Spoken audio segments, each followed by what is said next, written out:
길지 않으니까요. 38절부터 42절까지 우리 한 목소리로 한번 쭉 같이 읽겠습니다. 38절부터 42절 시작.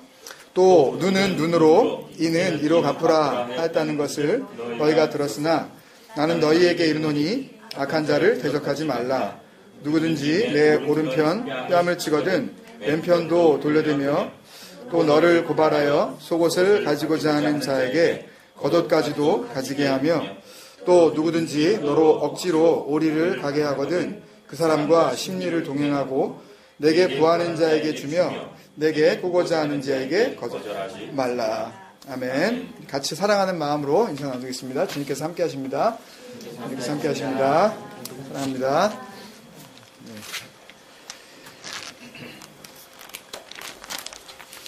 산상수훈에 나오는 비유로 볼 수 있는 그런 내용들을 우리가 3주째 보고 있고요. 오늘 이제 최종 편으로 우리가 볼 수가 있습니다.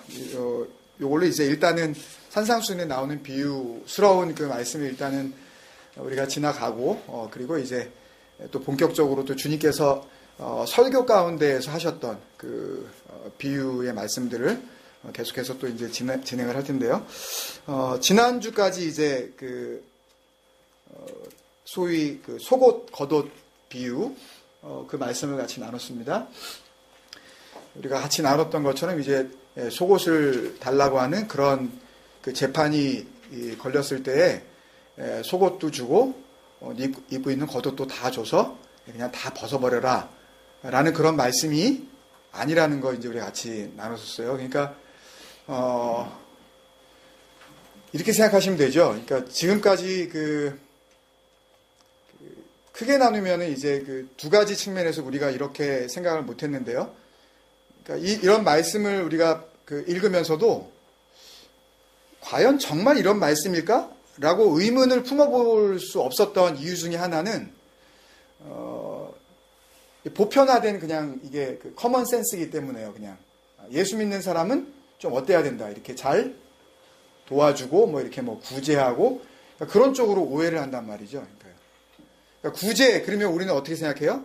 나보다 조금 어려운 사람을 내가 뭔가, 뭐 보이는 걸로 아니면은 뭐 보이지 않는 어떤 힘으로 도와줘가지고 그 사람의 뭐 어떤 어려움들을 좀 이렇게 해결해 주는 거. 이걸 구제라고 생각하잖아요.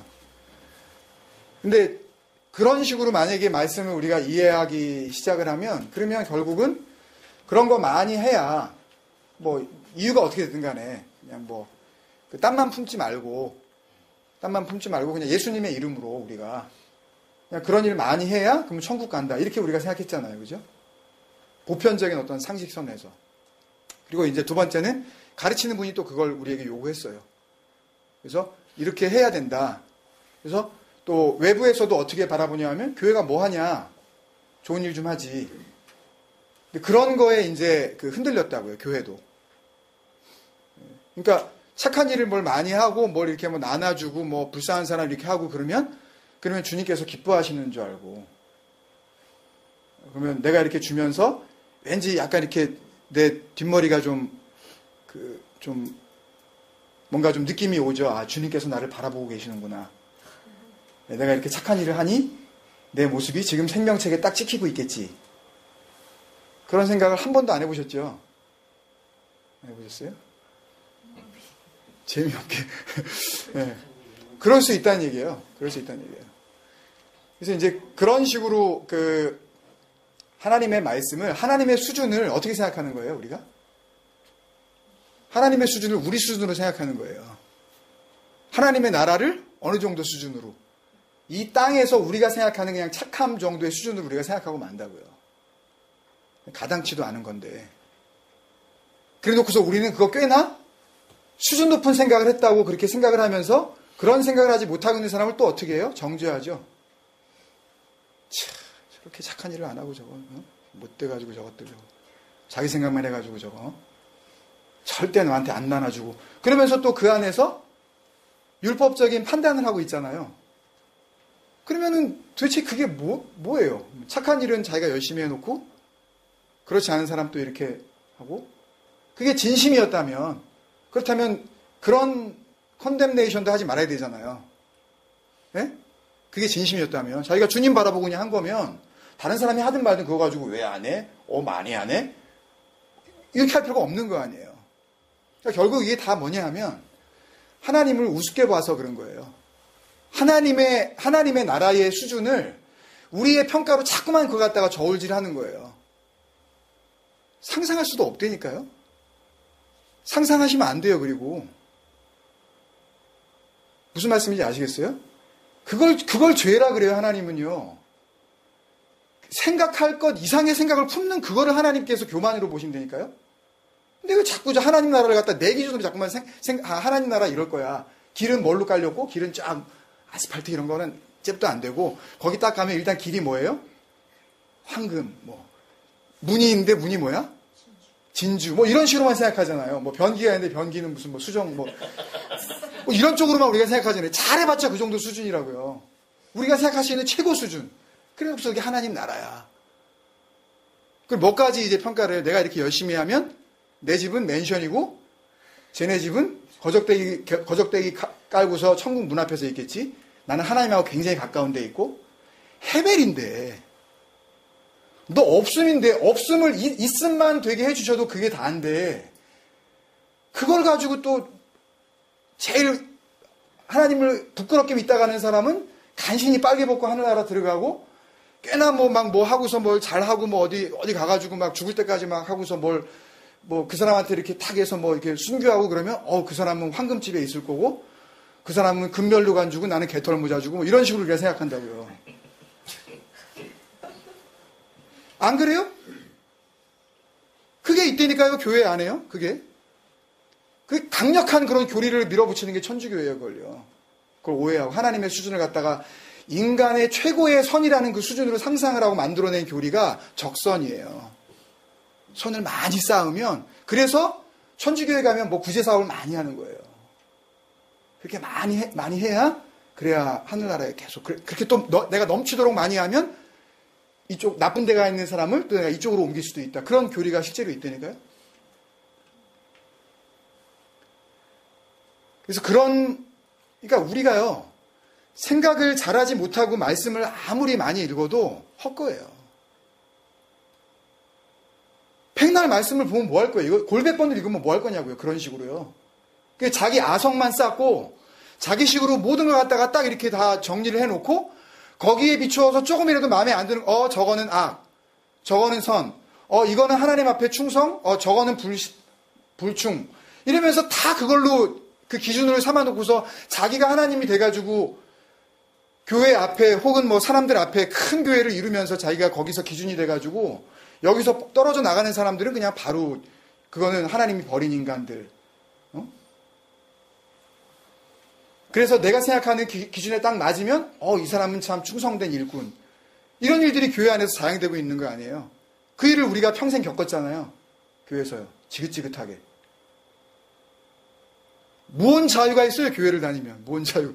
주님께서는 진리를 알지니 진리가 너희를 자유하게 해주신다 그랬는데 무슨 자유를 맛봤나요? 우리가 신앙생활을 하면 할수록 점점 무거워지기만 하고 도대체 감당할 수 없는 그 올가매는 그 묶임 가운데에서 얼마나 마음이 무거워졌냐고요.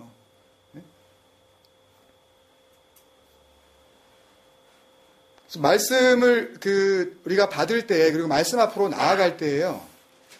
여러분들이 그런 면에서 내가 가지고 있는 생각들을 그대로 품고 있는 상태에서는 아무리 진리가 예수님의 입으로 떨어져서 사도 바울이 이 시간에 와가지고 말씀을 전해도 그 말씀을 자기 뜻대로 그냥 곡해를 한다고요. 또 미스 언더스탠딩 한다고요. 그걸요. 그래 놓고서 하나님은 이런 분이야.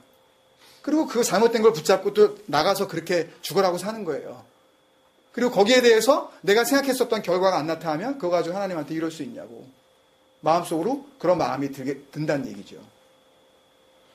그래서 오늘 이제 마지막으로 또 누구든지 너로 억지로 오리를 가게 하고는 그 사람과 심리를 동행하고 이것도 언뜻 보면 그리스도인으로서 좀 양보해라. 좀 이렇게 좀 아량을 베풀어라. 오리를 가자 그러면 참 신기해요. 성경에 이스라엘 사람들이 리를 썼나 봐요. 그죠? 원래 우리나라 한국에서만 쓰는 건데 심리 심리길 뭐 이런 거 다 우리 한국말인데 어떻게 오리를 알고 그 사람들이 그걸 쓴 건지 하여튼 궁금해요, 그거. 안 궁금하셨어요, 그런 거? 어떻게 이 사람들 오리를 알고 오리를 쓰고 심리를 알고 심리를 쓰지? 되게 우리 지금은 안 쓰잖아요. 젊은 사람들 잘 안 쓴단 말이에요, 한국에서요. 다 킬로미터 쓰고 뭐 이제 다 그렇게 하지. 그럼 뭐 가란 얘기인가? 그리고 여기 보면은 억지로 가게 하거든. 또 그 사람하고 막 강제로 막 이렇게 해서 막 심리까지 그냥 가주면 그럼 하나님의 나라가 이루어지는 건가? 다 그런 식으로 지금 해석되고 있잖아요. 그리고 42절에 보면 구하는 자에게 주며 그 영어 성경에 보면은 give to the one who asks you. 너한테 요청하는 사람한테 그거 줘라 그냥. 너한테 뭐 달라 그러면 주고 그 다음에 또 보면 내게 꾸고자 하는 자에게 거절하지 말라. 뭐 좀 달라 그러면 그냥 빌려주라고요. 이렇게 생각하면 그러면 제대로 예수님 믿으려고 그러면 뭐 나만 하는 게 있겠어요? 이래가지고요. 그렇잖아요. 그럼 어느 선까지 주고 어느 선까지 꾸어줘야 그게 하나님 나라고 어느 선까지 꾸어주지 않아도 되는 건지 기준이 없잖아요, 도대체. 어떻게 하라는 말이에요, 이런 말씀을. 근데 왜 우리는 지금까지 왜 이 말씀을 이렇게 우리가 생각을 하고 받고 그냥 가만히 있었냐고요. 그죠? 안 그러세요? 그러든 말든 뭐, 별로 나하고 상관없을 것 같으세요? 이거 엄청나게 중요한 말씀이에요.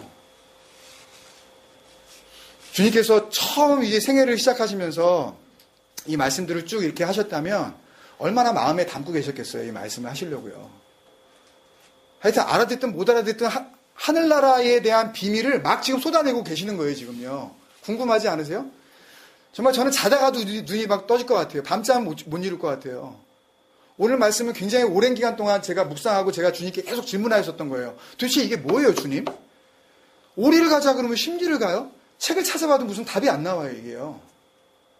주석서를 봐도 그냥 다 그렇게 돼 있어요. 그냥 이렇게 양보해 주라고. 그리스도의 사람들은 그렇게 좀 아량을 베풀어 주는 사람이라, 너그러운 사람들이라고. 어디까지 그 기준이. 그러면 심리를 넘어서기 시작하면서부터는 그땐 거부해도 되고? 그럼 어떡하란 말이에요? 주의자 가지고 다니면서 오리 딱 해가지고 지난 다음에 심리 지나기 시작하면서부터 잠깐. 요거는 성경에 안 나오는 건데 11, 2부터는 내가 여기 어떻게 해야 될지 내가 어떻게 하라는 거예요? 기준이 애매하잖아요, 이거요. 심리까지만 딱 하고 난 다음에 그 다음에 그럼 어떻게 하라는 얘기예요? 굉장히 어려운 얘기죠. 주님께서 오셔가지고 그냥 장남삼아 그냥 니네들 뭐 이렇게 듣든 말든 간에 그런 말씀을 하고 가시는 분이겠어요? 하나님의 아들이신 그분이 이 땅에 오셔가지고 아무 말이나 쓸데없이 그냥 시간 보내고 가셨겠냐고요. 얼마나 중요한 말씀이었겠어요. 근데 이걸 가지고 그런 식으로 오리 심리로 계산해놓고서 말을 그냥 이거로 은혜를 딱 받아 붙잡아 버리면 그러면 이게 어떻게 되겠냐는 얘기예요. 그죠? 그런 면에서 우리가 이 말씀의 진의가 무엇인지 우리가 한번 더 깊이 알 필요가 있습니다. 근데 중요한 것은요, 이미 다 했어요. 이미 지난 2번 시간을 다 들으셨으면 이거 다 했어요. 오늘 할 얘기 다 했다고요. 그래서 오늘은 지난 시간 거를 조금 쭉 제가 설명을 또 해드리고 그리고 마무리를 할게요. 그래야 여러분들이 이 말씀이 이렇게 되어져서 결국 이 말씀은 목사님이 무슨 설명할 필요도 없는 거구나 라는 걸 여러분들이 아실 수가 있어요. 약간의 설명은 필요해요. 오리 심리가 뭔지 그거는 좀 알아야 될 필요가 있기 때문에 지금까지 우리가 나눈 말씀을 보면요, 율법의 눈, 그 눈에는 눈, 이에는 이, 율법의 눈과 율법의 그 다음 차트 보이시면요, 율법의 입을 가지고 있기 때문에 그런 사람들은 모든 것을 율법적으로밖에 판단할 수 없는 사람들이에요. 왜냐하면 그게 옳다고 생각하기 때문이죠.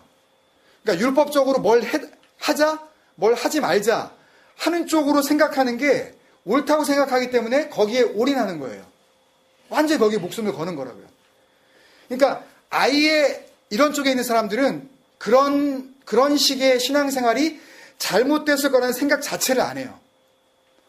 이게 혹시 잘못된 신앙생활, 종교생활, 잘못된 믿음 생활일 수 있을까? 라는 생각은 아예 없다니까요. 못해요, 아예 그걸요. 오히려 자기들처럼 행동하지 않는 사람들이 잘못됐다고 생각을 해요. 그렇게 하지 않는 사람이. 그건 아니지. 그런 식으로 생각하면 안 되지. 라고 하는 사람들이에요. 뭐가? 눈에는 눈, 이에는 이, 그 말씀이. 이들이 어디 안에 있는 거예요, 지금요? 하나님을 믿는다고? 교회 안에 있는 거예요. 이때 교회는 그들에게 언제나 어떤 교회냐면 눈에 보이는 교회. 그러니까 그 건물이 교회가 돼요. 그리고 그 조직, 그 비저블한 오거니제이션. When you see a church, you guys, a church, when you say a church라고 할 때 그 처치는 언제나 비저블한 처치를 여러분들은 이야기한다고요. 근데 주님께서는 한 번도 그 비저블한 things를 처치라고 하신 적이 없어요. 그거는 없어져야 될 거라 그랬어요. 어디 하나도 남지 않을 정도로, 돌 위에 돌아놔도 남지 않을 정도로 완전히 내가 없애버리겠다. 근데 지금도 우리는 어떻게 하고 있냐 하면 그걸 교회라고 불러요. 그리고 그런 식으로 율법적으로 보고 율법적으로 말하는 사람들은 그게 교회예요. 그리고 그게 공동체고. 그렇기 때문에 공통점은요. 그 안에 있는 걸, 눈에 보이는 그 오거니제이션 안에 있는 거를 뭐라고 착각하냐면 신앙이라고 착각을 해요. 그 안에 있으면 믿음이고 그 안에서 벗어나면 믿음에 문제가 있는 거고, 그 교회 안에 몸을 담고 있으면 when you be involved in that church, member of that church, you think, I have the faith 라고 생각을 하는데, 나 믿음이 있어. 근데 내가 그 교회를 딱 나오는 순간 어떻게 생각하면, 나 믿음 있나? 그 안에 있으면 내가 믿음이 있나 없나를 고민하지 않는다고요. 근데 나오는 순간 내가 뭘 걱정하냐 하면 내가 믿음이 있나 그걸 걱정해요. 여러분들이 정말 그 눈에 보이는 것을 믿음으로 여기는 그런 율법적인 사람인지 아닌지요. 한 3주에서 4주 정도만 교회 안 나와 보시면 딱 알아요. 굉장히 위험한 이야기인데요. 눈에 보이는 것을 교회로 알고 살던 사람은 우리가 이렇게 몸에 다 배웠어요. 여기 예외가 없어요, 거의요. 거의 예외가 없어요. 그러니까 눈에 보이는 게 믿음이라고 생각하고 그게 신앙생활이라고 생각했던 사람들은 3, 4주만 교회를 안 나가기 시작하면 마음이 어떻게 되는지 아세요? 예? 편안해진다고요? 아니에요. 불안해져요.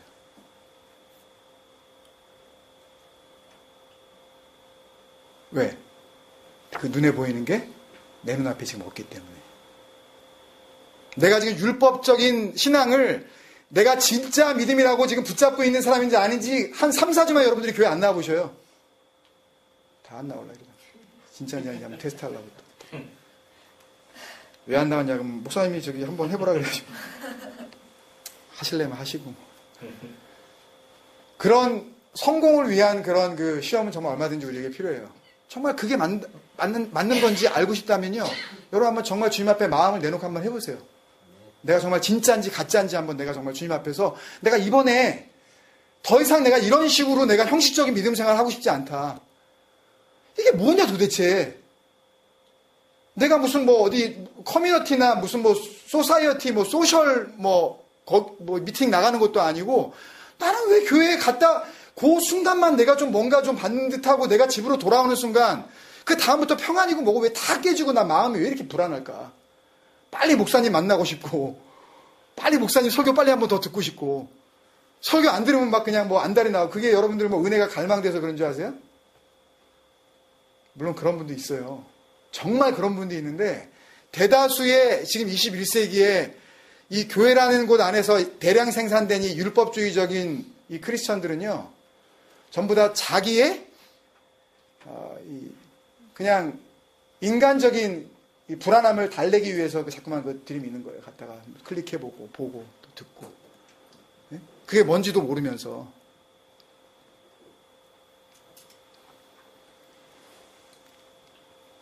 그래서 거기에 있는 걸 신앙생활이라고 척석같이 믿어요. 그래서 거기서 벗어난다는 걸 신앙을 벗어난다는 걸로 여기고 나가는 사람이나 그 조직 안에서 그 교회 안에서 나가는 사람이나 또 그 나가는 사람을 보고 있는 그 안에 있는 사람이나 다 같이 서로 정죄해요. 나간 사람은 안에 있는 사람을 에휴 저런 인간들.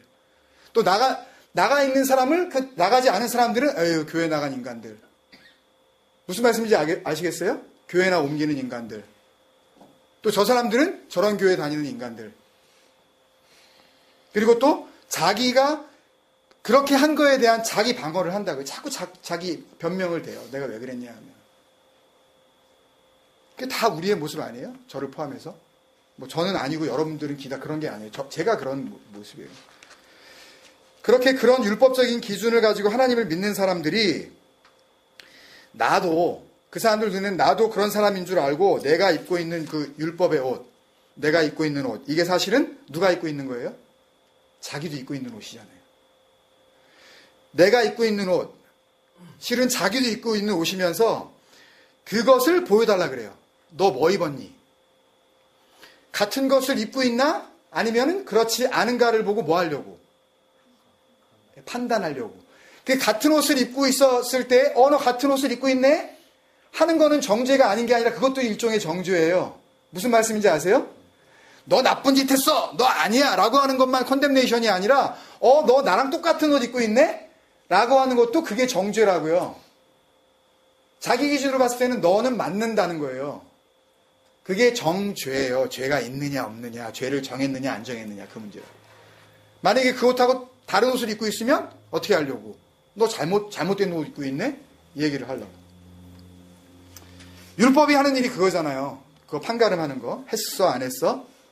했으면 구원, 안 했으면 지옥, 멸망. 네, 그거잖아요. 결과가 긍정이든 부정이든 상관없이 그 자체가 이미 정죄인데 그게 율법의 역할이에요. 그걸 지키는 것이, 그 율법을 지키는 것이 바른 신앙인 줄 알고 살아가는 모든 율법주의자들이 자나깨나 그걸 하는 거예요. 한번 네 옷 내놔봐. 그거를 말로 묻는 게 아니라 우리 눈으로 확인하고 싶어 하는 거예요. 저 인간 무슨 옷 입고 있나. 우리 교회에 딱 들어오는 순간 우리는 내 옷하고 같은 옷 입었나 안 입었나 그걸 우리 먼저 보려고 그런다고요. 모든 사람들에게 하지만 자기 자신도 거기서 벗어나지를 못해요.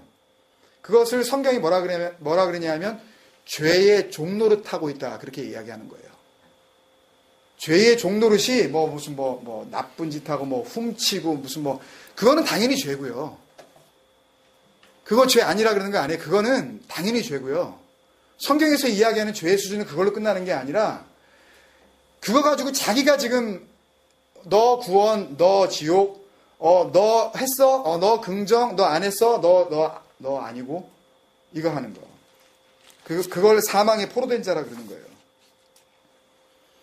그러니까 주님은 진리 안에서만 성취되어질 수 있는 하나님의 나라를 산상수훈을 통해서 이제 쭉 설명해 오시는 거예요. 제일 처음 나오는 산상수훈의 심령이 가난한 자는 그거를 굳이 설명을 드리면요. 한마디로 헬라어로 써 있는 그 푸토코스라는 단어를 히브리어로 바꾸라 그러면 뭔지 아세요? 헤벨이에요. 심령이 가난한 자. 그러니까 그 전도서가요. 굉장히 수준이 높은 책이라니까요. 여러분 영적으로요. 내가 헤벨이라는 것을 아는 순간 우리는 할렐루야예요. 정말. 근데 헤벨이라고 내가 인식을 못한다니까요. 내가 없음. 하나님 앞에서 아무것도 아니라는 것 같다 내가 인정을 못해요. 절대. 내가 왜 없음이야. 내가 김종국인데 내가. 아니 김종국이 우리 엄마 아빠가 나한테 김종국이라고 붙여줬으니까 김종국이지. 하나님이 보시기에도 내가 김종국이에요? 아니 종석이가 너희 엄마 아빠가 너한테 종석이라고 그랬으니까 네가 종석이지. 네가 종석이냐고. 무슨 말씀인지 모르겠어요? 그거는 그냥 엄마 아빠가 편의상 우리에게 붙여준 거란 말이에요. 하나님은 뭘 보셔요? 자기가 불어넣은 그 생명, 그 호흡만 보신다고요. 겉껍데기는 흙이니까 흙으로 돌아가라 그러시잖아요. 우리 전도서에서 봤잖아요. 흙은 흙으로 돌아가고 다 짐승도 돌아가고 사람도 다 돌아가고 나는 내가 불어넣은 생명 찾을 거야. 그 말씀하셨잖아요. 그 생명, 하나님이 불어오셨던 그 호흡 하나하나를 보시는 것 뿐이라니까요. 김종국이라는 건 가상이에요. 이거는 헤벨이에요. 근데 그걸 모르고 내가 김종국인 줄 알고. 근데 주님께서는 하나님의 나라를 이렇게 쭉 설명해 오신 거예요. 너네 아니다. 근데 왜 자꾸만 뭘 하려고 그러니 너희들이. 그 얘기를 계속 하시는 거예요. 근데 그거를 하려고 하는 쪽으로 붙잡네 또? 산상수훈을 주셨는데. 하는 쪽으로 세상에 빛이래. 우리 빛이래? 비춰야지 그러면? 소금이래? 그러면 소금 해야지? 그런 뜻이 아니라고 우리 나눴잖아요. 무슨 소금이에요 우리가요? 어떻게 우리가 부패를 방지했냐고. 이미 우리가 썩었는데. 이미 우리는 어둠인데 암흑인데 우리는 어둠 가운데 주님께서 빛으로 오시는 건데 우리가 비추면 어떻게 우리가 이게 안 되잖아요, 이게요. 예? 근데 자기가 빛을 비춰오겠다고 뭐 세상에 나와가지고 내가 빛을 비출 거야. 뭐. 그게 아니란 말이에요. 그 말씀들을 다 그런 식으로 곡해를 하는 거예요, 우리가요. 율법적으로 또 오해를 해버리는 거예요. 그 진리를 생각하려고 하지도 않고요. 근데 지금 이 구절에 이르러서는 주님 자신께서 이 땅에 하실 일, 그거를 말씀하시면서 십자가를 지시기까지 쭉 하셔야 될 일을 말씀하시고 계신 거예요. 그러니까 사람들이 예수님께 한번 네 속옷 보여줘봐. 그럼 예수님께서 주님이 알고 계시는 속옷을 보여주시면서 사실은 이 옷이 그 옷이 아니고 진짜 이 옷이야 라고 하실 일. 그리고 우리들에게도 명령으로 너희들도 다른 일 하지 말고 그 일 하면 되는 거야. 너희가 그 옷이 이 옷인 줄 알고 받았으면 그 옷 입고 그 옷 잘 지켜서 계시록 16장 우리 같이 나눴잖아요. 옷 잘 지켜. 우리 그거 배웠잖아요. 도둑처럼 올 테니까 너희도 옷 잘 지켜. 그거 주님께서 말씀하신 거 아니에요. 그러니까 옷을 지키고 있다가 누군가가 한번 네 옷 보여줘봐. 그러면은 그 옷을 가지고 그들이 요구하는 옷으로 사실은 네가 입고 있다고 생각하는 그 옷 가지고는 부끄러움을 막을 수 없고 이 옷을 입어야 돼. 라고 그 옷으로 설명해 주라고 말씀하시는 거 아니에요. 주님께서 하실 일이기도 하지만 또 그 옷을 넘겨받은 우리가 해야 될 일이라고요, 그게요. 그게 원수 사랑이고, 그게 이웃 사랑이에요. 무슨 밥 사주고 언제 우리가 그런 일을 다 감당을 해요? 그런 거 가지고 만약에 천국을 간다 그러면 또 그것도 율법적으로 우리가 행함을 통해서 구원받는다는 그런 걸로 결국 귀결되는 거 아니에요. 결국은 말도 안 되는 모순 속에서 우리가 그걸 진리라고 생각하고 지금까지 살아왔다고요. 그러니까 율법을 열심히 지키고 해서는 도저히 완성될 수 없는 하나님의 나라가 무엇인지 알려주시면서 예수님도 그걸 하실 거지만 예수님이 하시는 일의 그 드러남, 예수님이 하실 일의 그 현상, 그러니까 예를 들어 병이 고쳐진다든지, 막 보리떡 5개, 물고기 2마리, 막 이런 거 가지고 여러 사람이 먹는다든지, 그런 증상만, 그런 어떤 심텀만 보지 말고 그 일의 진짜 의미를 이해하는 너희들도 내가 하는 일을 해야 된다는 설교를 하고 계셨던 거란 말이죠. 무슨 말씀인지 아시겠어요? 그래서 오른편 뺨, 그 오른 얼굴로 주님께서 이제 책망을 하실 때에 왼편 뺨, 그게 아니라 다른 것으로, 다른 이로, 다른 것으로 그 얘기도 얻어맞아도 잘 참으라는 얘기가 아니었고, 지난주에 속옷 겉옷도 다 벗어주라는 얘기가 아니었던 거죠. 그죠? 그래서 뭘 보더라도 율법이라는 이 한 가지 관점에 매여 있는 이 어리석은 얼간이 같은 인간들에게 사실은 그렇게 하나로만 볼 게 아니라 뭘로 봐야 된다? 둘로 봐야 된다. 원래는 몇 개인데? 원래는 하나인데 너희들은 뭘 줘도 뭘로 봐요? 둘로 보는데 그 둘 가운데에서 자기네가 붙잡는 그 하나만 붙잡아 버린다고요. 또 이 인간들은. 그게 다인 줄 알고. 둘을 볼 수 있으면 다행이에요. 잘 들으세요, 여러분. 오늘 결론이에요, 이게요. 둘로 볼 수 있으면 그나마 다행이에요. 아, 이것도 있고 이것도 있구나. 라고 생각하면서 이것도 하면서 저것도 할 수 있으면 좋아요. 그런데 이거는 붙잡지 않고 이것만 하면 된다고 생각한 게 뭐예요? 지금까지 율법적으로 살아온 모든 사람들의 삶이에요. 해야지. 바쳐야지. 꿔줘야지. 돌려받지 말아야지. 그러면 내가, 돌려받을 건 받아야죠. 합법적으로. 내가 빌려줬으면 내 거 돌려받아야 되는 거예요. 그거하고 성경은 상관이 없어요. 바보예요? 내 거 줬으면 받아야지, 그거는. 그걸 내가 안 받아줌으로써 내가 마음을 어떻게 생각해요? 내가 지금 주님의 뜻을 이루고 있다고 생각을 하는, 그게 율법적이라는 거예요.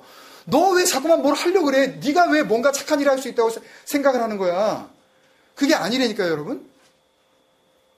착한 척 하려고 그러는 거. 네? 나는 선할 수 있다고 자꾸만 여러분들이 생각하는 그거. 하나님이 그걸 교만이라고 보신다니까요. 너는 없음이야. 너는 아무것도 안 돼. 네가 하려고 노력을 해봤자 뭔가는 하지요. 근데 하는 그 모든 것 속에서 하나님이 보시기에 선과 악을 구분할 수가 없다니까요. 모든 것이 선을 하려고 하면 할수록 하나님께서는 그걸 교만으로 보시고 악함도 또 악함으로 보시는 거예요. 그래 주님 앞에서 우리가 뭘 하겠어요. 그걸 가지고 하나님께 기쁨을 드릴 수는 없다니까요. 그래서 진리는 원래 하나인데 당신들이 아는 그 하나가 아니라 또 다른 하나가 있다. 그 진짜 진리가 있다. 그래서 그 사람들이 알고 있는 그 하나, 그 사람들이 알고 있는 그걸 지키면 구원받는다고 생각하는 그게 뭐예요? 율법. 그들이 보여달라고 하는 그 속옷 입어봤자 부끄러움 가려지지도 않는 그 띠, 허리에다가 혁대 하나 띄고서 자기 부끄러움을 가렸다고 생각하는 그 오해, 그 속옷, 그래, 너희들은 지금 이게 진리인데 이거를 이렇게 보고 있었지? 이렇게 지켜야 된다고 너희들은 생각을 한 거지? 라고 그걸 보여주면서 또 다른 진짜 하나, 그게 뭐예요? 지난주에 했었던 그 겉옷을, 그 호히마티온, 그걸 보여주라는 얘기예요. 진짜 옷. 끝까지 지켜야 될 그 겉옷. 완전히 부끄러움을 가릴 수 있는 그 옷 보여주라 그러시는 거예요. 네? 그게 구원의 겉옷인데, 갈라디아 3장 26절, 27절에 보면, 그 옷이 뭔지 우리가 지난주에 나눴었죠? 같이 한번 읽을까요? 시작. 너희가 다 믿음으로 말미암아 그리스도 예수 안에서 하나님의 아들이 되었으니. 잠깐만. 너희가 다 믿지요, 우리가 다 하나님을. 그죠? 그럼 우리가 뭐가 됐어요? 하나님의 아들이 됐다는, 여러분 기억하셔야 돼요, 이거요. 우리가 뭐가 됐다고요? 하나님의 아들이 됐다고요. 여기 무슨 뭐 양자, 무슨 뭐 이렇게 뭐 입양, 뭐 이런 말이 없어요. 그냥 하나님의 아들, 예수님을 이야기할 때 똑같은 표현 명사를 여기에 쓴 거예요. 그러니까 하나님의 입장에서 보면은 믿음 안에 있는 자들은 뭘로 보여요? 예수 그리스도를 하나님이 보시듯이 똑같이 보인다니까요. 아멘 없으세요? 아멘. 네, 이게 굉장히 중요한 건데 이거. 네. 그 다음에 누구든지 시작. 누구든지 그리스도와 합하기 위하여 세례를 받는 자는, 세례를 받는다는 게 뭐예요? 이거 물 뿌리는 거? 뭘까요, 여러분? 세례. 예? 죄사함? 우리 찬양 가운데서도 했는데, 한마디로 이야기하면 예수님 돌아가실 때 나도 같이 죽은 거예요. 세례가 뭐냐 하면 죽은 거예요. 그리스도 안에서 죽음을 맛본 자. 세례가 뭐 물 뿌리고 뭐 어쩌고 뭐 세례식 했냐 안 했냐 이런 식으로 생각하시고 그러면 우리 또 원점으로 돌아가는 거예요. 그러지 마세요. 자꾸만 형식이나 절차나 의식을 자꾸만 생각하지 마시라고요. 그거를 점점 버리는 연습을 안 하시면 앞으로 가면 갈수록 우리가 말씀을 나눌 때 여러분은 여러분대로 상상하고 저는 저대로 딴 얘기를 하고 있을 거란 말이에요. 그러니까 자꾸만 이 형식적인 율법적인 것에서 우리 가지고 있는 생각들을 여러분 자꾸만 버리시는 연습을 자꾸 우리가 하셔야 돼요. 세례 그러면 바로 세례식. 그래 자꾸 그러시면 안 돼요. 세례 그리스도와 함께 장사 지내는 거 히브리서에 나와 있거든요. 그래서 세례를 받는 자는 뭐로요? 그리스도로 옷 입었느니라. 그러니까 왜 우리가 하나님께서 보실 때 믿음으로 말미암아 하나님의 아들로 그렇게 보여지냐 하면 뭘 입었기 때문에 그리스도라는 옷을 입어버렸기 때문에. 할렐루야. 예, 이게 얼마나 놀라운 이게 은혜인데요. 안 되는데 너희는 조각목인데 가시나무인데 그거 가지고는 아예 쓸모가 없는 그런 버려져도 누가 하나 눈 하나 깜짝 안 하는 그런 물건인데 거기다가 금을 씌워버리네? 그러니까 금이 보이는 거 아니에요. 금만 보이지 그 안에 뭐가 있는지 어떻게 알 거예요, 그게요. 그리스도로 완전히 씌워버리니까 하나님이 보실 때에는 예수만 보인다니, 그리스도만. 그 이야기를 하시는 거예요. 그걸 보여주면서 설명을 하라고. 그 겉옷을 보여주라고. 그러면 그들이 보기에는 순간적으로 몇 개로 보이겠어요, 옷이요. 자기들이 지금 입고 있어서 이거 가지고 이거 입으면 되겠다고 생각했었던 그 옷 하나하고 또 우리가 이제 진리라고 하는 것 이게 정말 옷이야 라고 보여주는 옷 또 하나가 있으면 옷이 몇 개로 보이겠냐고요. 2개로 보이죠. 둘로 보이는 거예요. 그러니까 우리가 이걸 입어야 우리의 부끄러움을 진짜 가릴 수 있는 거예요. 그러면 그 사람들은 그걸 받으면서 진리 가운데에 부름을 받은 자라면 거부하지 않고 그런 옷도 있었어요? 라고 하면서 그 옷을 바라본다는 얘기예요. 할렐루야. 그 순간에 그들이 볼 때에는 그러면 옷이 하나가 아니라 2개네요? 라고 이렇게 생각을 한다. 그런 반응을 보인다고요. 그래서 둘로 보이게 되는 거예요. 그들에게는. 우리는 하나인데. 그래서 옛날에 우리 왜 그 말씀 생각나셔요? 마태복음 13장 52절에 그러므로 천국의 제자된 서기관마다 마치 새 것과 옛 것을 그 곳간에서 내오는 집주인과 같으니 그럴 때 옛 것과 새 것 그게 하나거든요. 사실은 하나인데 보는 입장에 따라서는 그게 옛 것, 구약일 수도 있고 또 새 것 신약일 수도 있고, 그러니까 예수 그리스도 오시기 전에 옛 언약일 수도 있고, 또 우리가 보는 입장에서는 새 언약일 수도 있고. 근데 사실 그 언약은 우리가 볼 때는 옛 언약이고 새 언약이지만 그 언약의 내용이나 본질이 다른 것이 아니라 사실은 하나잖아요. 하나. 근데 율법적으로 보이는 사람들에게는 그게 옛 것과 새 것으로 보이기 때문에 집주인처럼 우리는 마치 그거를 두 개로 나누어서 너희 옛 것 보고 있었지 내가 새 것 보여줄게 라고 하면 두 개로 보이는 거죠. 아시겠어요? 정리를 하면 아담 이후의 모든 인간들은 날 때부터 그런다고요. 하나님의 선악구조가 아닌 인간의 선악구조 속에서 생각하고 판단하고 결정하게 되었는데, 이것은 평상시에 우리가 살아가는 일상생활뿐만 아니라 심지어는 하나님의 것에 대해서도, 우리 얘기뿐만 아니라 하나님의 것에 대해서도 인간들의 선악구조 속에서 하나님을 판단을 해요. 그래서 우리가 지난번에 나누었지만 하나님께서는 보시기에 심히 좋다 그랬는데 그 선악의 열매를 딱 따자마자 이게 뭐예요? 그런 거 아니에요. 하나님은 벗은 상태에서 전혀 부끄러움은커녕 심히 좋았다, 보기에 좋다 지금 하나님이 그러시는데 그걸 따먹더니 이게 뭐예요? 이거 하나 걸쳐야 이게 완전한 거죠? 라고 하면서 하나님마저도 자기 기준으로 그냥 이렇게 결정해버리는 거 아니에요. 그걸 한다니까요. 날 때부터 우리가 안 가르쳐줘도 다 우리가 그거 하고 지금까지 살아온 거예요. 그럼 안 배워도 할 수 있는 그거는요. 그렇게 두 마음을 품는 구조 속에서 생각하고 판단하고 행동에 옮겨왔단 말이죠. 신앙까지도. 예외가 없다니까요. 의인은 없나니?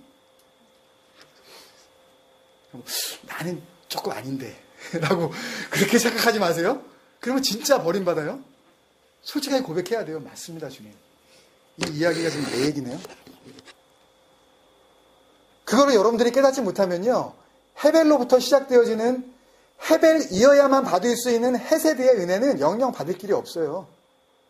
그 헤세드는 도저히 구제 불능한 헤벨들에게만 주시는 그런 배려예요. 목이 아프네. 아시겠어요, 여러분? 여러분에게 가망성을 찾지 마세요. 하나님 앞에서. 그걸 해결하지 않고서는 하나님의 구원 계획이 이루어질 수 없기 때문에 누구를 보내셔요? 하나님 세상을 사랑하사 누구를 주셨으니? 독생자. 제가 만들지 않았나요? 독생자? 맨 뒤에 나오나요? 모노게네스라는 단어인데, 모노게네스. 독생자가 헬라어로 모노게네스인데요. 모노스와 기노마이의 합성어예요. 모노스는 하나, soul, single 그런 뜻이고요. 기노마이는 뭐가 되다, 가지고 있다, 그다음에 그걸 만들다. 그러니까 독생자라고 할 때 그 의미는 뭐냐면 하나만 가지고 오는 자. 사람이기 때문에 하나만 가지고 있는 거예요. 그 하나가 뭐겠어요, 여러분? 진리죠. 진리 하나만 가지고 오신다고요. 그러니까 진리는 하나로밖에 설명이 안 되고, 그래서 그 하나만 가지고 오셔서 그 하나만 가지고 말씀하시다가 그 하나만 가지고 생명을 논하고 그 하나가 되셔서 돌아가시는 거예요. 그래서 그 하나를 이제는 누구에게 주려고, 그 하나를 받아들이는 모든 다른 모노게네스. 아까 뭐라 그랬어요? 우리가 믿음으로 뭐가 된다 그랬어요? 하나님의 아들. 하나님의 아들이 뭐예요? 모노게네스. 하나만 가진 자. 죄송합니다.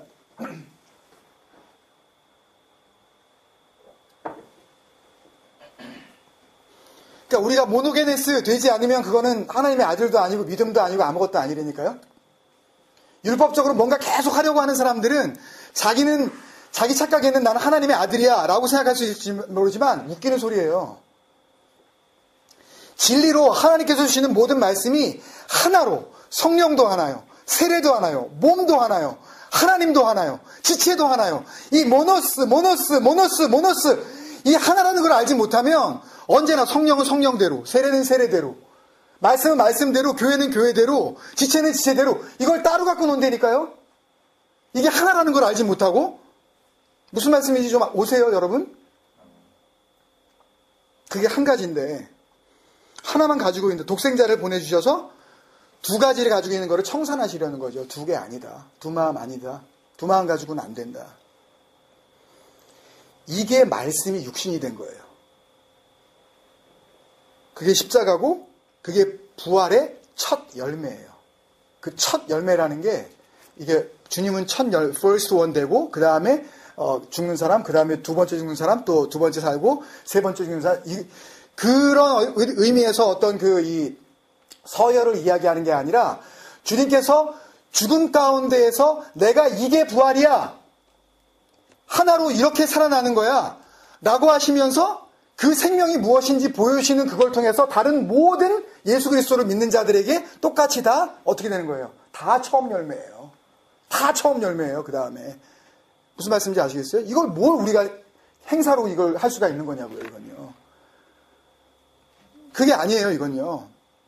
주님께서 처음 살아나셨으니까 그 다음에 이제 나는 주님이 돌아가신 다음에 2000년 좀 지났으니까 그 중간에 죽은 사람이 한 30억쯤 되겠지. 그러면 나는 한 30억 번째쯤 나는 부활할까? 그런 의미가 아니라고요. 예? 주님께서 처음 열매가 되셨다라고 하는 것은 그런 식으로 내가 본을 보여줬다. 그 본대로 다른 모든 사람들도 처음 열매가 되게 해주겠다. 예수님과 하나가 되기 때문에. 그래서 이 땅에 오신 주님께서 하셔야 되는 가장 중요한 일이 뭐였겠어요, 여러분? 하나를 보여주시면서 지금까지 그 하나를 잘못된 다른 하나로 가지고 있는 자들에게 그게 아니라고 설명해 주시는 거겠죠? 하나로 오셨으니까. 하나, 모노게네스. 하나만 가지고 오셨으니까. 하나로 만드시는 분이니까. 하나를 보여주셔야 되는 분이니까. 그러니까 잘못된 하나를 가지고 있으면 주님이 가지고 계신 하나를 보여주면서 네가 가지고 있는 하나가 아니라 이 하나야 라고 보여주셔야 되는 일이 주님께서 오신 그 일이라는 거죠. 그래서 주님께서 맨 마지막에 기도하시면서 계속해서 우리 안에 하나가 되게 하시려고, 저들도 우리 안에 하나가, 그게 무슨 마음 맞춰가지고 우리 쟤네들 싸우지 않고 잘 지내게 해주시옵소서, 그런 의미로 받으면 또 우리가 엉뚱하게 해석하는 거예요. 모노게네스, 진리로 하나가 된 자, 진리 안에서 너나 할 것 없이 전부 다 모노게네스가 된 자, 하나님의 아들이 된 자. 그렇게 주님께서 둘로 설명해주면 주님의 말을 듣는 입장에서는 세상의 모든 두 마음을 가진 사람들은 그걸 또 몇 개로 보여요? 일단은요? 일단 둘로 본단 말이죠. 그 진리의 말씀을 받아들이면서 우리처럼 주님 이 옷을 입으면 안 되고 그 옷을 입어야 되는 거였어요. 이쪽 얼굴이 아니라 원래 그 얼굴이었네요. 하면서 일단은 둘로 레코그나이즈 하는데 이게 나쁜 게 아니에요. 처음에 그걸 둘로 인식을 해야 돼요. 끝까지 하나로 고집하는 인간들이 있다고요. 아니에요. 그래도 이게 맞아요. 하고 사는 인간들이 훨씬 더 많아요. 그러니까 주님께서 오셨을 때 내가 다시 올 때 호피스티스, 그 믿음 보겠느냐? 없다. 없어. 그런 믿음. 안 받아들일 거야. 저 인간들이. 저를 부정적이라고 그러지 마세요. 주님께서 하신 말씀이에요. 안 된다니까요. 이걸요. 반드시 이 과정을 거쳐야 돼요. 그러니까 둘이었네요 라는 과정을 반드시 거쳐야 된다고요. 그게 은혜고 그게 깨달음이에요. 그게 아니라 이거였네요 하면서 주님이 보여주시는 진리를 자기들이 생각했던 진리와 먼저 디스팅기시 할 수 있어야 돼요. 구분할 수 있어야 돼요. 내가 붙잡고 있었던 이 하나가 아니라 원래는 이 하나를 붙잡아야 되는 거였네요. 그래야만 내가 벗어야 될 것 벗고 버려야 될 것 버리고, 그리고 뭐가 돼요? 우리가 모노게네스, 하나만 가진 자가 된다고요. 그럴 거 아니에요. 이게 이해가 되고 하나가 뭔지, 둘이 뭔지 깨달아지셨다면 오늘 말씀 우리가 빨리 끝낼 수 있습니다. 다 오셨어요? 어떤 지금 말씀 우리가 쭉 지금 나눈 건지. 41절, 42절 각각 한 문장으로 직역해 드릴게요. 41절 보면은요, 여러분들이 조금 보시라고 좀 원문에 어떻게 되어 있는지 설명을 해드리면, 카이 호스티스세 앙가류세이 밀리온 하이스, 여기서 한번 끊는데요. 그게 뭐냐 하면 그러나 누군가가 너에게 강요할 거다. 밀리온 하이스. 지금 우리가 밀리온이 100만이잖아요. 근데 그 당시에는 밀리온을 1000으로 썼어요. 지금 밀리온을 100만으로 바꾼 것 뿐이지 예수님 당시에는 밀리온을 그냥 1000으로 썼다고요. 그래서 1000 하나를 달라 그럴 거다. 그러면 흡하게 메타 아우토스 듀오 끌고 가라 함께 그들을 둘로. 그러니까 그들이 1000 하나 그게 단 줄 알고 그거를 강요할 거다. 압력을 가할 거야. 요 앙가류세이 라는 이 to compare 그 뜻은 뭐냐면 to press into public service예요. 그러니까 뭔가 이 공공의 그 사업을 이 공적인 임무를 이렇게 그 사회적인 어떤 그 봉사를 해야 되는 그거를 강요하는 그런 단어예요. 앙가류세이. 이게 이 단어가 왜 나왔는지 그 근거를 추측을 해보면 그때 당시에 유대 땅은 로마가 다스리는 땅 아니에요. 그러니까 로마 사람들은 다스리는 예를 들면 영국이나 뭐 우리나라를 다스리는 일본처럼 그런 군림하는 나라고, 지금 이스라엘은 거기에 다스림을 받는 식민지잖아요. 그래서 식민지 국가에 있는 국민들은 로마 사람들이 만약에 뭐를 요구를 하면 2km 정도를, 그러니까 1000걸음, 여기서 밀리온 하이스라는 게 한 천이라는 거는 your pace, 1000 pace를 가줘라 이런 의미예요. 그런 법률이 있었대요, 그 당시에. 그러니까 짐을 내가 만약 로마 사람이 들고 있다가 유대 사람이 지나가요. 그러면 어이 유대 사람이 일로 와봐. 그래가지고 이 짐을 좀 들어줘야 되겠어. 그러면 의무적으로 1000, 그 천에 하나, 두 천이 아니라, 두 개 천이 아니라 1000보를 그 물건을 가지고 걸어가줘야 되는 그런 의무 조항이 있었대요. 그 비유를 여기에다 좀 담으신 게 아닌가 그렇게 생각을 하는 거예요. 그러니까 그런데 이것을 주님께서 복음으로 지금 말씀하시고 계시는 거니까 누군가가 너에게 그들이 요구하는 당연히 네가 그들에게 해줘야 되는 거, 그 1000을 해라고 강요를 하면 그러면 해주는데 그걸 갖다가 해주면서 둘로 해줘라 그런 의미예요. 그러니까 여기에 이 듀오라고 하는 그 단어요. 다시 앞에요. 이 듀오라고 하는 이 둘이라고 하는 단어를 번역을 하면서 그냥 앞에서 1000이라 그랬으니까 뒤에 거는 곱하기 2에서 2000. 그래서 1000걸음 정도를 하면 대략 한 1680야드 정도가 나온대요. 그러면은 계산을 하면 1.5km 정도가 돼요. 정신 바짝 차리고 빨리빨리 들으세요. 이거 설명 길게 할 수는 없으니까요, 제가. 1.5km 정도가 되니까 1.5km를 한 2km 정도로 봐서, 그래서 우리나라 말로 심리가 4km거든요. 그러니까 오리로 보고 그냥 한국말로 번역을 하면서 이거 오리쯤 가자 그런 거고, 둘이라 그랬으니까 그냥 곱하기 2에서 우리나라 말로 쉽게 한국 사람들이 이해할 수 있는 심리라는 단어로 그냥 번역을 해버리죠. 이렇게 그냥 해버린 거예요, 그냥. 번역을 하면서 고민도 안 해본 거라고. 이게 도대체 너무 어려우니까, 번역 자체가. 한 천으로 가자 그러는, 한 천을 달라 그러는데 둘로 줘라. 이게 어떻게 번역을 하겠어요, 이걸요. 원문이 이게 다예요. 다른 말은 아무것도 없어요. 심리? 무슨 오리? 그런 말은 아예 써있지도 않다고요. 뭐 가자 이런 말도 없어요. 그냥 강요할 거다. 그래서 이것을 직역을 하면은요, 또 누군가가 너에게 1000, 여기서 1000이라는 것은 민수기 35장 4절 5절에 나오는 그 성전을 잴 때 그 1000 원래 1000인데 거기 2000이라고 나와 있는데요. 하여튼 간단하게 설명을 드리면 이 1000이라는 것은 그냥 율법을 의미합니다. 율법의 그 하나를 강요하면, 그들이 생각하는 율법 그 한 가지를 강요하면 그 사람들에게 둘로 알려주고, 굉장히, 여러분 이거 정말 제가 고민하고 또 고민해서 정말 아주 집약을 해가지고 그 혼돈하지 않으시게 딱 요것만 지금 직역을 한 겁니다. 사실은 되게 설명이 길어져야 되지만 요것만 잘 이해하셔도 여러분들이 진리를 깨달으실 수가 있어요. 그들은 율법을 하나로 달라 그러는데 너희들은 줄 때에 그거를 하나로 주지 말고 둘로 줘라. 계속 제가 설명했잖아요. 둘이라는 게 무슨 의미인지. 그들이 볼 때에는 그거를 하나를 보여줘도 뭘로 본다고요? 언니나 둘로 본다고요. 이것도 있었는데 그것도 있었어? 그럼 둘로 받는다고요. 42절이 어떻게 되냐 하면,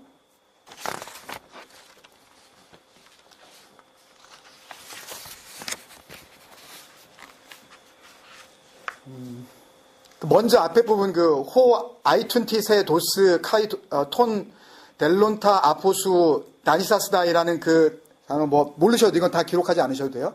그러니까 그 요구하는 사람이 그러니까 너에게 요구할 때에 그 사람에게 주고 그런 의미예요. 너에게 요구하는 그 사람에게 주고 그런 뜻이에요. 그리고 그리고 나서 또 선택한 사람에게 너에게 있는 것으로부터 뭔가를 선택한 사람에게 빌려주되 not to pervert. pervert라는 단어 아세요? pervert 아세요? 설명을 할 때 가짜로 설명해 주지 말라는 얘기예요. 그죠? 그러니까 진리를 왜곡시키지 마라. 그러니까 다른 말로 하면 do not misdirect. Okay? You understand that? pervert. 예? 몰라요? 알아요? 땀나네, 땀나. 주는데 줄 때 잘 줘라 그런 이야기예요.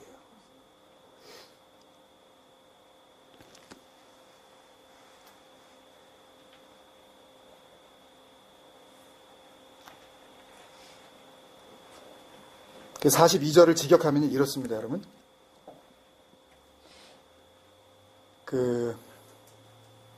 아이툰티라는 이 아이테오라는 원형에서 나왔는데요. 제테오, 아이테오, 구하라, 찾으라, 문을 두드리라 할 때 찾으라라는 단어거든요.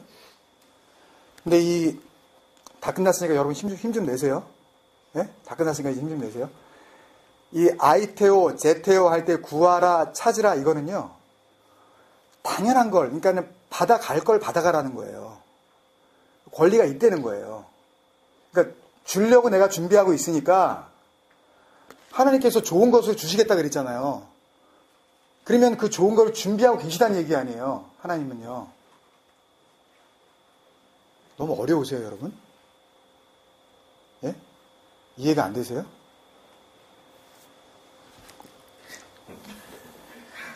참, 오늘 분위기 진짜.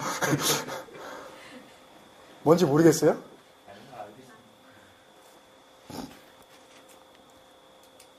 하나님은 주시려고 하시고, 하나님은 약속하셨단 말이에요. 주겠다고. 그냥 달라 그럴 때, 주실려면 주시고, 이게 아니라 어떻게 하라는 얘기예요. 당당하게, 내 거 내놔요. 그러라는 얘기예요. 예? 너희한테 줘야 될 게 있는데, 다른 얘기로 쉽게 하면 내가 너희들한테 빚졌다. 그런 이야기예요. 데트가 있다고요. 하나님이 우리한테. 하나님은 그걸 빚으로 보시면 되니까요. 모든 율법적인 교회들은 우리가 하나님 앞에 빚졌다라고 설명을 해요. 부담을 줍니다. 근데 하나님은 자기 자신이 인생들에게 빚졌다라고 하시면서 그 빚을 내가 너희들에게 갚아줘야 되니까 그거를 깨달은 자들은 요구해라 그러시는 거라니까요. 그게요. 하나님의 나라는 잘 들으세요, 여러분. 이것만 잘 붙잡으시면 여러분들이 어느 지역, 어느 교회, 어디를 가서도 왜곡된 진리 가운데 헤매지 않으실 수가 있기 때문에 그래요. 잘 들으세요. 아무리 교회가 좋아 보이고 아무리 교회가 대단하게 사람이 많이 모여도요. 사람들에 의해서 교회가 만약에 돌아간다면 그건 하나님의 나라가 아니에요. 사람의 힘으로. 만약에 그 사람의 힘이 빠져나가버리면 그 교회가 와르르 무너질 것 같다면 그거는 교회도 아니고 공동체도 아니라고요. 하나님의 나라는 헤벨들을 부르셨기 때문에 어차피 그 헤벨들이 아무리 많이 뭉쳐봤자 그 많은 헤벨들은 또 뭐예요? 그냥 많은 헤벨들이에요. 그냥 무가 많이 모였다 그래서 뭔 일이 일어나겠어요? 없음인데. 예? nothing인데 nothing이 많아지면 nothing즈가 되나? nothing즈가 돼봤자 그건 더 골치 아프죠? 없는 것들이 많이 여러분 진짜 없는 인간들이 모이면은요 누가 능력을 발휘해야 돼요? 하나님이 능력을 발휘하셔야 돼요. 하나님이 이끌고 가실 수 있는 공동체만이 그게 교회예요. 하나님의 힘이 전적으로 동원이 되어져서 작동되어지는 공동체가 그게 교회고, 그게 믿음의 사람들이고, 그게 하나님의 성전이라니까요. 내가 뭔가를 해야 이게 돌아간다라고 생각하는 순간 아니에요. 그거요. 헤벨이 뭘 하겠다는 거예요 지금. 하나님께서 전적으로 얼마든지 하나님의 힘이 작동되어질 수 있도록 내가 아무것도 아니라는 것을 분명히 고백한 자들이 그 은혜를 누리게 될 때에 돌아가는 나라가 그게 하나님의 나라예요. 아시겠어요? 그러니까 뭘 자꾸 하라고 그러고 아직 되지도 않았는데, 진리가 뭔지도 모르고 하나님의 나라가 뭔지도 모르는데 하면은 하나님의 나라가 임한다고 하는 그런 교회들은 다 가짜예요. 진리는 우리에게 한 번도 그걸 요구하지 않는다고요. 하나님의 일을 하면, 봉사를 하면 뭐 진리를 깨닫게 된다고? 그 진리들은 다 가짜예요. 그렇게 해서 붙잡을 수 있는 진리가 아니라니까요. 그 짓을 하다가 2000년의 교회 역사 속에서 또 이렇게 교회가 부패하고 썩어 망가지는 거예요. 성도들은 성도라 그러면서 그런 목사를 바라보고, 그 목사는 그런 성도를 만들어내려고 안간힘을 쓰면서 자기 입맛에 안 맞으면은 내쳐버리고 자기 입맛에 맞으면 일꾼이라고 그러고, 이거를 하고 있는 거라고요. 온 교회가. 예? 언제까지 속고 있을 거냐고요. 우리가 그 속에서. 그거는 신앙도 아니고 아무것도 아니에요. 오히려 차라리 무당 굿하는 것보다 못한 거예요. 왜? 하나님이라는 이름을 거론하면서 그런 헛된 짓거리들을 하고 있기 때문에. 42절을 마무리를 하면요, 너에게 빚 갚어. 그러니까 네가 나한테 줘야 될 거 빨리 내놔. 빚 갚어 하는 사람에게 주고. 뭘 주겠어요 우리가요? 받은 거 주는 거잖아요. 우린 뭘 받았어요? 다 죽어가는 우리가 겨우 살아나게 된 게 뭐예요? 예수 그리스도께서 우리에게 주신 그 사랑. 그분이 아니었으면 살아날 수 없었던 그 진리, 그 생명, 내가 받은 거, 나 이거 받았어 라고 그러고 내가 흘려보내주는 거 아니에요. 이게 다야. 내가 너에게 줄 수 있는 거.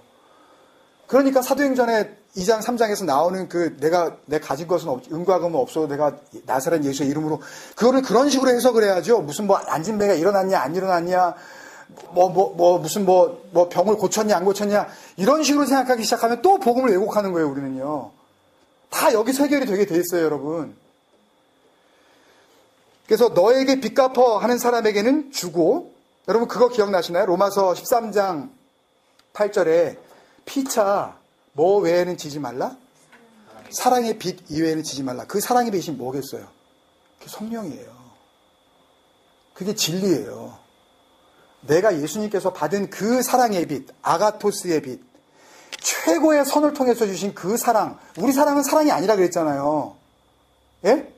하나님이 보시기에 우리는 사랑이라 그러지만 우리는 연애이기도 하고 그게 감정이기도 한데, 하나님이 성경을 통해서 주신 그 사랑, 그 사랑은 진리란 말이에요. 생명이란 말이에요. 예수란 말이에요. 말씀이란 말이에요. 예? 그러니까 그 빛 이외에는 말씀을 나누는 그 진짜 은혜 말고는 서로가 나누지 말라 그거예요. 그거 나눠라 이거예요. 교회는 그거 해라. 성도 간에 그 교제를 나눠라.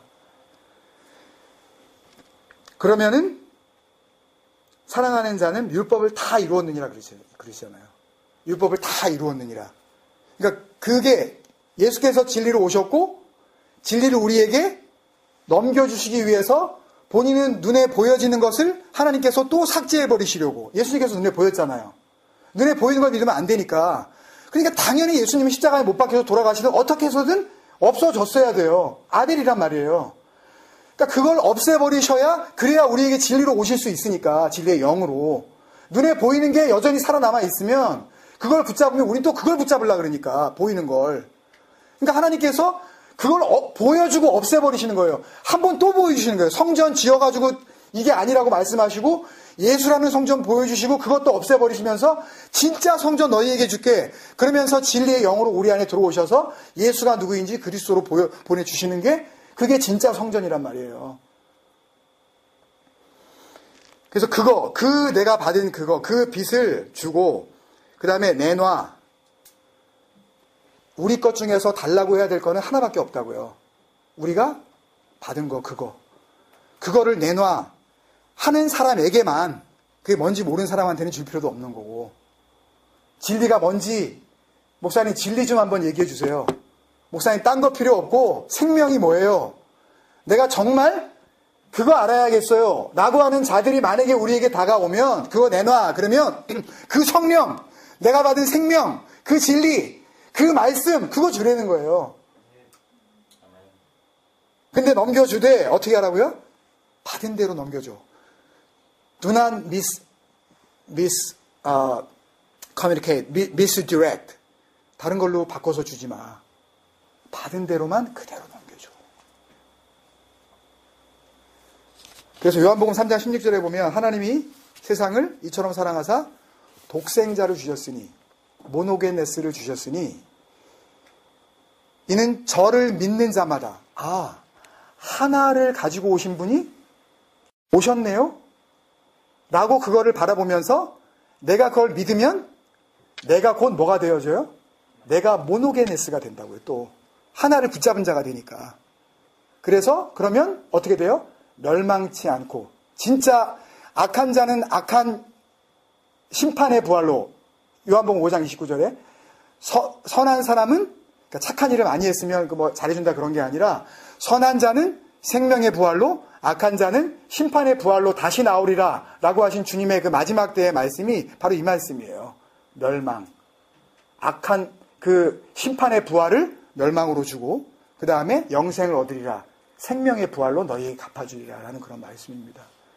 그럼 말씀이 좀 어려웠을지도 모르지만 이 말씀이 비유의 말씀을 듣던 아니면 우리가 말씀을 읽으면서 진리 앞으로 우리가 끊임없이 나아가던 교회 생활을 하면서 우리가 정말 하나님이 기뻐하시는 믿음 생활이라는 것이 무엇인가 그것에 고민하는 우리의 모든 근간에 이것을 우리가 제대로 정리하고 깨닫지 못하면 다른 모든 진리들을 또 받을 때에 또 왜곡되게 우리가 받아들일 수 있는 것입니다. 여러분 같이 한번 기도할게요. 말씀이 좀 길어져서 죄송하지만 오늘 말씀 저로서는 수년 동안 고민 중에 저에게 정말 좀 밝히 알려달라고 주님께 간절히 무릎 꿇었었던 그런 말씀이기도 하고 여러분들에게는 지금 한 45분, 50분간의 전달하려고 제가 애를 썼지만 저는 적어도 한 4년여 이 문제를 놓고 계속 고민을 하다가 지금 이 짧은 시간에 여러분들에게 좀 풀어드린 거예요. 여러분들이 길었다 그래서 조금 혹은 좀 어려웠다 그래서 힘들어하지 마시고 우리 같이 이 문제 앞에 이 진리 앞에 나도 살고 너도 살고 우리가 정말 살고 우리를 만나는 모든 진리를 원하는 자들 살아나야 하는 그 자들에게 진리로서 우리가 다가갈 수 있는 그런 부르심이라고 여러분들 생각하시면서 그러면서 감사한 마음으로 깨달아 주시면 좋겠고요. 우리가 기도할 때 주님 내 안에 있는 두 마음들이 진리 안에서 모노게네스 하나로 완전히 정리되어질 수 있도록 진정한 믿음 주옵소서. 뭘 주더라도 둘로 받아버리고 아닌 것을 하나라고 생각하면서 생각했었던 그런 왜곡된 신앙을 우리가 벗을 수 있도록 주님 계속해서 우리에게 진리의 영을 흘려보내 주시옵소서. 여러분 그게 끊임없이 우리에게 흘러와야 돼요. 여러분 주님 앞에 서는 그날까지 이 공동체를 통하여서 또는 어떤 형태의 만남을 통하여서든 우리 안에 진리가 더욱 진리로 살아날 수 있도록 주님 우리에게 주님의 사랑 흘려보내 주옵소서. 우리 간절히 그런 마음으로 같이 기도하시지 않겠습니까 여러분? 기도하겠습니다. 주님 역사해 주옵소서.